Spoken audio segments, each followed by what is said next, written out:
C'est l'Ukraine qui annonce qu'au moins 30 soldats nord-coréens ont été tués ou blessés lors d'opérations d'assaut dans l'oblast de Koursk en Russie. Ils veulent absolument montrer qu'il y a des pertes du côté de la Corée du Nord. Et puis ces autres images assez hallucinantes qui ont été tournées dans un hôpital de Koursk et là aussi qui sont relayées par des comptes russes anti-Kremlin, donc de l'opposition.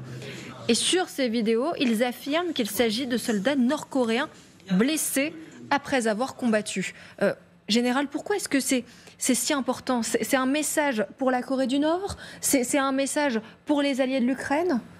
C'est un message aussi pour les Russes. C'est intéressant d'entendre que les media-blogueurs commençaient à se poser des questions en disant mais pourquoi est-ce qu'il y a des combattants coréens? La Russie n'a pas les moyens. Vous voyez, on commence à se poser des questions. C'est un aveu de faiblesse en quelque sorte. Que sur ces plateaux on se pose depuis un moment en disant il n'y a pas assez de troupes russes. Alors, il y en a plus qu'ukrainiennes, certes, mais il n'y en a pas assez. Ça, c'est le premier point. Le deuxième point qui est très intéressant, on parlait de Koursk. Ça fait 4 mois et demi. Je rappelle que Poutine avait dit le 1er octobre, on doit avoir reconquis Koursk. Et 4 mois et demi déjà, après, ça nous semblait long, alors que l'incursion avait commencé le 6 août. Et 4 mois et demi après, ça n'est pas fait, et on est obligé d'engager des forces coréennes. Et le dernier point pour abonder sur la dureté des images, où finalement c'est pas un jeu vidéo, ce sont des humains qui sont au bout, qui sont tués. Je discutais il n'y a pas longtemps avec un ami qui connaît très très bien les Russes, et il me parlait de la dureté. Il me dit, moi il m'est arrivé de me promener dans les rues de Moscou, de voir un mort, les gens passaient à côté, ils ne faisaient pas attention.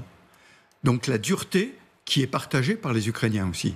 Et après 2 ans et demi, 3 ans de guerre, cette dureté, c'est renforcé, si j'ose dire, et ça devient effectivement, pour nous qui regardons ça de notre coin douillet de France, c'est assez insupportable, mais pour eux, c'est leur quotidien, en fait, cette dureté.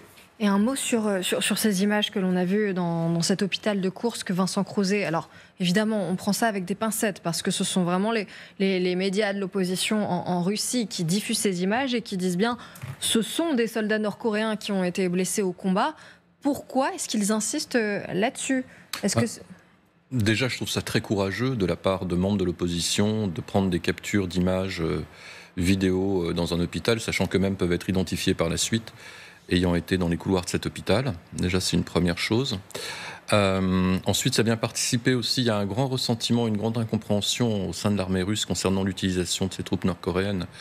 On se souvient de propos racistes de la part de soldats russes à l'encontre des Nord-Coréens. On se souvient aussi, là, en début de semaine, d'images hallucinantes d'un prêtre orthodoxe expliquant qu'il fallait se tenir éloigné des Nord-Coréens parce que c'était d'horribles païens.